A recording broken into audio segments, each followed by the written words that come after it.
महाराष्ट्र में अगर एकनाथ शिंदे की बहुत बड़ी जीत हुई है तो ये उद्धव ठाकरे के लिए शायद सबसे बड़ा झटका है राजनीतिक रूप से। अगर आप देखिए तो 3 बड़ी बातें जो राहुल नार्वेकर ने आज कही है, उन्होंने 3 बड़े आधारों पर अपनी बात को कहा है। सबसे पहले कहा है 1999 का ही शिवसेना का संविधान मान्य होगा, 2018 का संविधान मान्य नहीं होगा।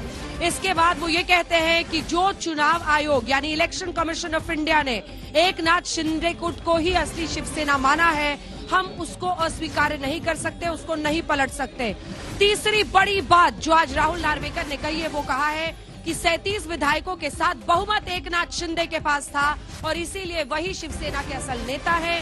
23 जून 2023 को जो फैसला लिया गया था उसमें अगर सुनील प्रभु बैठक बुलाते हैं लेजिस्लेटिव पार्टी की और उसमें विधायक नहीं जाते हैं तो उन्हें सस्पेंड इसलिए नहीं किया जाता है, डिस्क्वालीफाई इसलिए नहीं किया जा सकता है क्योंकि वो कह रहे हैं कि प्रभु साहब तो उस वक्त पार्टी विप थे ही नहीं, भारत गोड़ावले को वो मान रहे हैं उस वक्त के विप शिवसेना के।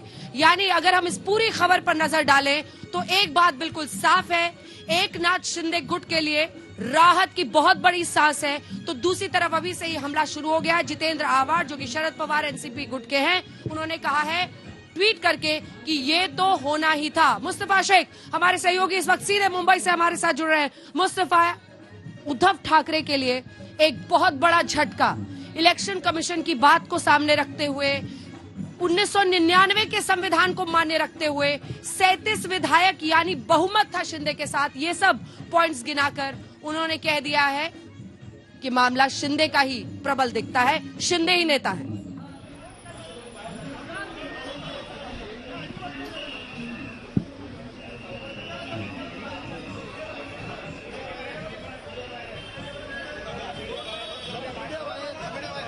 एक बार फिर से चलने की कोशिश करेंगे, वहां पर आप देख रहे हैं इस वक्त। देखिए बड़ी खबर, इसको आपको इस तरीके से भी समझना होगा कि एक वो वक्त था, ये बाला साहब ठाकरे की शिवसेना है।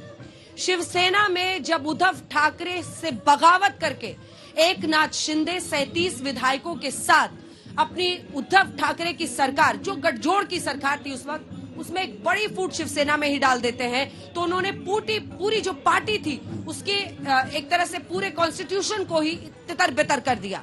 उद्धव ठाकरे ने कहा ये बगावत है। उद्धव ठाकरे के बेटे आदित्य ठाकरे ने भी ये कहा, जो कि मंत्री भी थे उस वक्त सरकार में, कि एकनाथ शिंदे गद्दार है। लेकिन अगर राहुल नार्वेकर मौजूदा स्पीकर की तमाम बातों को आप सुने तो सबसे पहले तो उन्होंने यही माना है कि 1999 की जो संविधान था शिवसेना का, उन्होंने कहा है वो माना जाएगा, 2018 का नहीं। दूसरी बड़ी बात वो कहते हैं कि चुनाव आयोग ने एकनाथ शिंदे गुट को ही असल शिवसेना माना है, तो मैं उससे पलट के अलग बात नहीं कर सकता।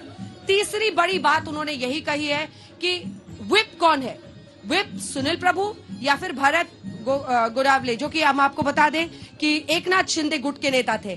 ऐसे में जो पूरी तस्वीर अब उभर कर आ रही है उसमें बड़ी जीत होती हुई दिखाई दे रही है। अगर एक तरफ एकनाथ शिंदे के लिए तो उतना बड़ा ही झटका ये दूसरी पार्टी के लिए दिख रहा है, यानी भरत गोगावले को ही विप माना जाएगा शिवसेना का। ये डिस्क्वालिफिकेशन के मुद्दे पर, यानी जो विधायकों की डिस्क्वालिफिकेशन की बात की थी उद्धव ठाकरे ने, इस पर उन्होंने कहा है कि आप डिस्क्वालीफाई नहीं कर सकते हैं, क्योंकि अगर लेजिस्लेटिव पार्टी की विधायक दल की बैठक में वो नहीं गए तो उन्होंने किसी जो मान्य विप है वो मान्य विप भरत गोगावले का होगा, वो मान्य विप सुरेश प्रभु का नहीं होगा, सुनील प्रभु का, जिसको आप विप मान रहे हैं, जो कि उद्धव ठाकरे के साथ है। ऐसे में बड़ी तस्वीर को समझिए, ये बहुत बड़ा झटका है। अगर आज डिस्क्वालीफाई यानी अमान्य हो जाते विधायकों पर बड़ी मुसीबत आती और इसी के साथ साथ एकनाथ शिंदे की सरकार गिर सकती थी, उन्हें इस्तीफा देना पड़ सकता था।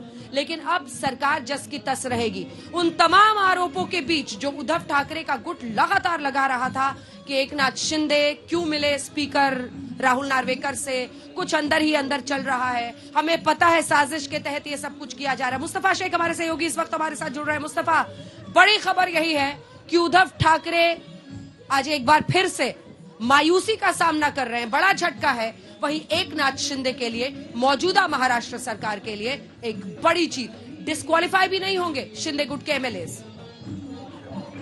जी बिल्कुल, आप कह सकते हैं कि एक और झटका उद्धव ठाकरे के लिए, क्योंकि ये फैसले से बहुत आस लगाए हुए उद्धव ठाकरे बैठे थे और उनको उम्मीद थी कि यहाँ से एकनाथ शिंदे डिस्क्वालीफाई होंगे और वो गवर्नमेंट जो है एकनाथ शिंदे की गिरेगी। लेकिन ऐसा अभी होता नहीं दिख रहा है। और यहाँ पर आप कह सकते हैं कि जो फैसला दिया गया है उस फैसले में ये नजर आ रहा है कि political party, original political party Eknath Shinde की है। ये महाराष्ट्र असेंबली स्पीकर ने भी मान लिया है। उसके साथ साथ जितने भी व्हिप इशू किए गए थे एकनाथ शिंदे और उनके फैक्शन के एमएलए को, जिसके बुनियाद पर डिस्क्वालिफिकेशन हो सकता है, वो व्हिप या तो उन्हें मिले नहीं है या फिर उसमें किसी तरीके की दिक्कत है, ऐसा राहुल नार्वेकर ने कहा है। अटेंडेंस शीट की बात आई कि मीटिंग बुलाई गई थी शिवसेना की तरफ से, उसमें एकनाथ शिंदे और उनके एमएलए शामिल नहीं हुए।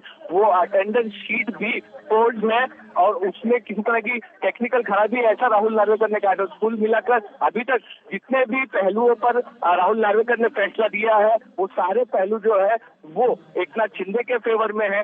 फिर चाहे वो आप शिवसेना के 1999 के कॉन्स्टिट्यूशन की बात करें तो 2018 में जो अमेंडमेंट हुआ है कॉन्स्टिट्यूशन में, उस अमेंडमेंट को आप कह सकते हैं कि खारिज किया है राहुल नार्वेकर ने और 99 का जो कॉन्स्टिट्यूशन है उसे ही सही माना है।